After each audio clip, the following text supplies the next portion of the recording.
नाज़रीन, ब्रेक से पहले हम बात कर रहे थे प्रोफेसर डॉक्टर अताउर रहमान के साथ क्लब फुट के मुतालिक। आइए बातचीत का सिलसिला आगे बढ़ाएं। डॉक्टर साहब, क्लब फुट की जैसे कि बात हो रही थी और आपने बताया था दो तरह के होते हैं, एक वो जिसके अंदर आसानी से बच्चे को ठीक किया जा सकता है और दूसरा वो जो थोड़े से रेजिस्टेंट होते हैं जी। यहीं से बात को आगे बढ़ाना चाहूँगा कि आपने ये भी तज़किरा किया था कि वालिदैन को फ़ौरी तौर पर बच्चे की पैदाइश के बाद जब ये मामला सामने आ जाए तो डॉक्टर से रुजू करना चाहिए। जी। बहैसियत डॉक्टर आप कब इंटरफेयर करते हैं, क्योंकि बच्चे बहुत ज़्यादा नाजुक होते हैं, तो क्या कुछ वक्त दिया जाता है या फ़ौरी इलाज शुरू कर दिया जाता देखिए, है? इलाज तो इस किस्म के बच्चों का दूसरे दिन से शुरू हो जाता है। डिलीवरी के दूसरे दिन से इस किस्म के बच्चों का इलाज शुरू हो जाता है। जी। और उसमें जो सबसे अहम चीज़ होती है जिसके ऊपर मैं बड़ा स्ट्रेस करता हूँ वो ये कि पेरेंट के साथ प्रॉपर काउंसलिंग, क्योंकि इसका इलाज बच्चे की पैदाइश के दूसरे दिन से शुरू हो जाता है और उस वक्त तक चलता रहता है जब तक कि बच्चा बिल्कुल प्रैक्टिकली बहुत अच्छी वॉकिंग पे नहीं चला जाता।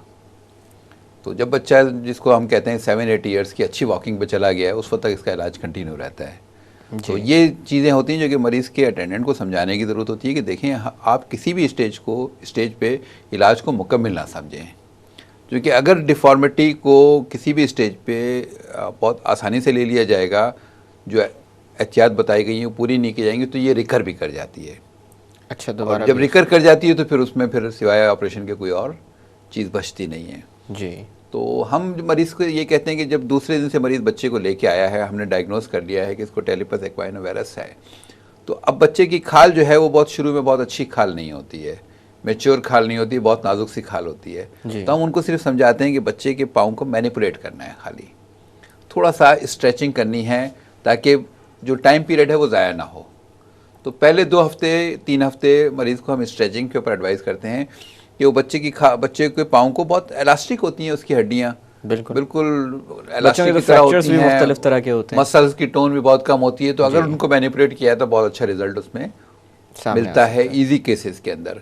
तो उनको हम समझाते हैं कि देखिए, जो डिफॉर्मिटी है उसके अगेंस्ट किस तरीके से फोर्स अप्लाई करनी है, और उसमें हम बच्चों को मदर के सामने उनको डेमॉन्स्ट्रेट कर देते हैं कि हर फीडिंग के टाइम पे इसको इसके मैनिपुलेट पैरों करें। को उस तरह से मोड़ा जाए, स्ट्रेचिंग जो है वो की जाए, मसल्स की और बोन्स की स्ट्रेचिंग वो हर फीडिंग टाइम के ऊपर की जाए। तो दिन में 5-6 मरतबा अगर वो करते हैं तो बच्चे को जब तक कि उसकी खाल मैच्योर हो रही है किसी हद तक एक ट्रीटमेंट मिल जाता है। जी। उसके बाद जब बच्चे की खाल मैच्योर हो जाती है तो दूसरा मरहला आ जाता है जिसमें हम कहते हैं कि प्लास्टर अप्लाई करना। उसमें हम मुख्तलिफ टेक्निक्स हैं जो कि जल्द की मैच्योरिटी कितने अरसे तक मिल हम जाती है? 2-3 हफ्ते का बच्चे का हर एक का होता है। बाज़ जी। की 2 हफ्ते में बहुत अच्छी खाल लगती है, बाज़ की 3 हफ्ते में। मैं एडवाइज़ नहीं करता कि 3 हफ्ते से पहले इंटरफेयर करें, क्योंकि प्लास्टर के अंदर बच्चे की खाल को अगर कोई प्रॉब्लम होता है तो वो बहुत ज़्यादा नुकसानदेह होता है। 1 हफ्ता अगर इंतज़ार कर लेंगे तो कोई बड़ी उसमें डिफॉर्मिटी में चेंज नहीं आती। जी। तो मैं एडवाइज़ करता हूँ कि 3 हफ्ते में हमेशा करें। तो जब हम प्लास्टर करते हैं तो प्लास्टर को हम डिफॉर्मिटी को स्टेजेस में करेक्ट करने की कोशिश करते हैं। सबसे पहले 4 फुट की डिफॉर्मिटी को करेक्ट करते हैं, फिर मिड फुट पे, फिर हम एक्वाइनस पे आते हैं। जो एंकल का प्रॉब्लम होता है उस पर सबसे आखिर में आते हैं जी। क्योंकि अगर हम एकदम उसको डिफॉर्मिटी को करेक्ट करने की कोशिश करेंगे तो वो कॉम्प्लिकेशन पैदा हो जाती हैं। तो इसमें ज़रूरत इस बात की है कि स्टेजेस वाइज करेक्शन की जाए। जो वालिदैन के लिए इंपॉर्टेंट चीज़ होती है वो ये कि जिस वक्त प्लास्टर कर दिया जाता है, लाज़िम बात है कोई भी क्वालिफाइड पर्सन कॉम्पिटेंट तरीके से प्लास्टर करता है तो उनकी भी एक केयर शुरू हो जाती है, क्योंकि बच्चा जो है वो रिस्पॉन्ड नहीं कर सकता, कुछ बातें बता नहीं सकता, उसको कहीं प्लास्टर चुभ रहा है, कहीं टाइट हो गया है तो बता नहीं सकता जी। तो उनको भी ऑब्जर्व करना है कि पाँव के किसी हिस्से के अंदर स्वेलिंग तो नहीं आ रही है, प्लास्टर कहीं से काट तो नहीं रहा है, पाँव उसके नीले तो नहीं पड़ रहे हैं, पाँव में उसके सर्कुलेशन पूरा आ रहा है। तो ये वालिदैन को भी थोड़ी सी केयर करनी चाहिए। लाज़मी बात है, सर्जन तो हमेशा बताते हैं कौन सा, और ये केयर हर प्लास्टर में करनी चाहिए जी, जो हर बच्चों में में किया करनी जाता चाहिए। है। और मैं सर्जन्स को भी अपने जो मेरे ट्रेनीज होते हैं उनको मैं एडवाइस करता हूँ कि प्लास्टर को स्प्लिट भी कर दें एहतियातन थोड़ा बीच में से, ताकि उसके अंदर थोड़ा सा इतना गैप रहे कि वो अगर सूजन वगैरह है तो जी हाँ, जब भी हम मैनिपुलेट करते हैं कुछ ना कुछ सूजन तो डेवलप होती है, तो वो बच्चों के साथ उनको केयर करना ज़रूरी है। तो ये सीरियल कास्टिंग कहलाती है। सीरियल कास्टिंग में कुछ लोग हफ्ते में, कुछ लोग 2 हफ्ते में, डिपेंड्स अपॉन डिफॉर्मिटी, किस किस्म की डिफॉर्मिटी है उसकी कास्ट को चेंज करते चले जाते हैं जी। और ये 2 महीने का पीरियड अमूमन ऐसा होता है कि 2 महीने में रिजल्ट सामने आ जाता है और 2 महीने बाद फिर हमारा डिसीजन होता है कि आया इसको सर्जरी की तरफ सर्जरी की तरफ ले जाना है या कंजर्वेटिव की तरफ रखना है। कंजर्वेटिव की तरफ रखना है तो फिर इसके लिए स्प्लिंट बनती हैं, डेनिस ब्राउन स्प्लिंट कहते हैं। उस डेनिस ब्राउन स्प्लिंट के अंदर शूज़ बने हुए होते हैं, वो दोनों पाँव को करेक्शन करते रहते हैं। तो दोनों पाँव एक स्प्लिंट के अंदर रहते हैं और वो शूज़ उसकी करेक्शन करते रहते हैं। तो सेकेंड स्टेज में हम डेनिस ब्राउन स्प्लिंट की तरफ ले जाते हैं। और अगर हम डिसाइड कर लेते हैं कि नहीं, डिफॉर्मिटी रेजिस्टेंट है to manipulation, to conservative management, तो फिर हम सर्जरी की तरफ उनको एडवाइस करते हैं। सर्जरीज किस तरह की परफॉर्म की जाती हैं? अब सर्जरीज दो तरीके की सर्जरीज होती हैं। शुरू के स्टेजेस के अंदर तो सॉफ्ट टिश्यू रिलीज हम कहते हैं कि जो टेंडन्स हैं, जो मसल्स हैं, जो कैप्सूल हैं जॉइंट्स के, उनके अंदर ही काम करते हैं और हम कोशिश करते हैं उनको रिलीज़ कर दिया जाए, या जहाँ पे टेंशन है उसको रिलीव कर दिया जाए, या जिस टेंडन को लेंथन करना है उसकी लेंथनिंग कर दी जाए। जी, 3 प्रोसीजर होते हैं।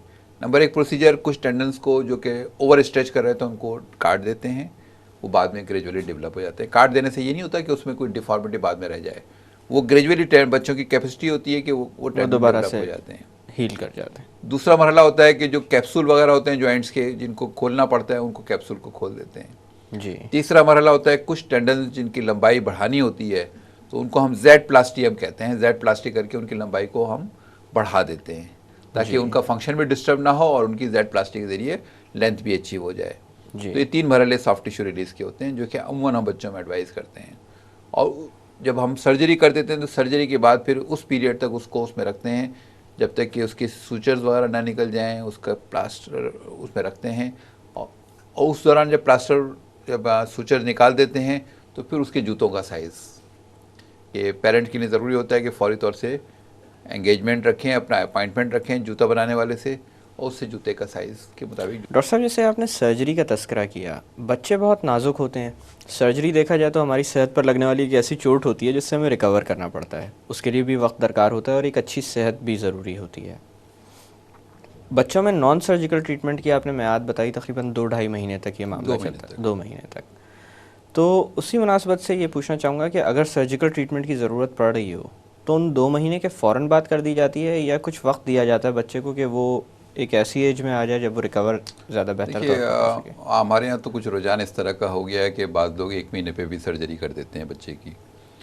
मैं यही एडवाइस करता हूँ कि ये एक इलेक्टिव सर्जरी है, एक इमरजेंसी सर्जरी नहीं है। जी। और इलेक्टिव सर्जरी में बच्चे को मैच्योर होने का टाइम देना चाहिए, बच्चे की प्रॉपर असेसमेंट होनी चाहिए। छोटे बच्चों को ट्रॉमा के बहुत ज़्यादा बियर करने का उनमें पावर नहीं होता है। बिल्कुल, एनेस्थीसिया की दवाएं भी, इसलिए हम एडवाइस यही करते हैं कि कम से कम 2 महीने तक इंतज़ार करें। 2 महीने बाद बच्चे को अगर कोई एनेस्थीसिया के लिए बिल्कुल 100% फिट है, कोई इसमें डाउट नहीं है, क्योंकि अगर बाज़ दफ़ा एनेस्थेटिस्ट कहता है कि बच्चे का चेस्ट ख़राब है, मैं कहता हूँ कोई ज़रूरत नहीं है, इलेक्टिव सर्जरी है, we can wait for 1 week more. जी। तो ये बहुत ज़रूरी होता है कि हरी अपना किया जाए, किसी भी स्टेज पे इलेक्टिव सर्जरी के तौर पे लिया जाए, काउंसलिंग की जाए, ट्रीटमेंट दिया जाए। कोई और चीज़ है, कोई और प्रॉब्लम है, क्योंकि देखिए ना, अगर रेस्पिरेटरी प्रॉब्लम है उसमें एनेस्थीसिया में प्रॉब्लम हो जाती है, बच्चे को बाद में प्रॉब्लम होता है, तो उससे बेहतर है कि सर्जरी 1 हफ्ते आगे बढ़ा दी जाए। बच्चे को किसी जगह इन्फेक्शन है तो पता चला उसके ज़ख्म में भी इन्फेक्शन होने का चांस होता है। बिल्कुल। तो ये इलेक्टिव सर्जरी है, इसमें उसको इलेक्टिव तौर से लेना चाहिए और काउंसलिंग के बाद, ट्रीटमेंट के बाद 2 महीने के बाद आराम से किसी वक्त भी कर सकते हैं उसको। सर्जरी को 1 महीने में करना थोड़ी जल्दबाजी है, कुछ लोग करते हैं, लेकिन मैं एडवाइज़ नहीं करता हूँ। तो आपने मुख्तलिफ जो सर्जरीज़ बताई थी, ये मुख्तलिफ स्टेजेस में की जाती हैं? जी देखिए, मुख्तलिफ सर्जिकल प्रोसीजर्स होते हैं और टेक्निक्स होती हैं। अमूमन हम कोशिश करते हैं कि एक ही स्टेज में कर दें उनको, और सिंगल सर्जरी में आ जाते हैं, क्योंकि ट्रॉमा जो है बच्चे को बार बार बेहोशी में ले जाने से बेहतर है कि एक सिंगल स्टेज के अंदर वो सर्जरी कर दी जाए। चूँकि इसमें ज़्यादातर सॉफ्ट टिश्यू रिलीज़ होता है, तो सॉफ्ट टिश्यू रिलीज़ की सर्जरी जल्द से जल्द कर दी जाए तो बेहतर है। तो इस लिहाज से कोशिश यही होती है कि एक ही सेटिंग में उसको कर दी जाए। अच्छा डॉक्टर साहब, बेशुमार लोग ऐसे भी होते हैं जो वक्ती तौर पर इस मामले को नज़रअंदाज कर देते हैं कि बच्चा अभी अभी पैदा हुआ है, थोड़ा बड़ा हो जाए तो इसको डॉक्टर के पास ले जाया जाएगा। ऐसे लोगों में क्या सर्जरी का तरीक़ाकार और या फिर इलाज का तरीक़ाकार तब्दील हो जाता है? जी, यकीनन तब्दील हो जाता है, क्योंकि उन लोगों में जो कि बच्चे को 2 वजूहात होती हैं। एक तो ये कि वो सोचते हैं कि मुख्तलिफ पॉटर्स से या मालिश करने वालों से इनसे इलाज कर लिया जाए तो हो सकता है बेहतर हो जाए, तो इस चक्कर में वो रहते हैं, तो इस चक्कर में वो लेट हो जाते हैं वो।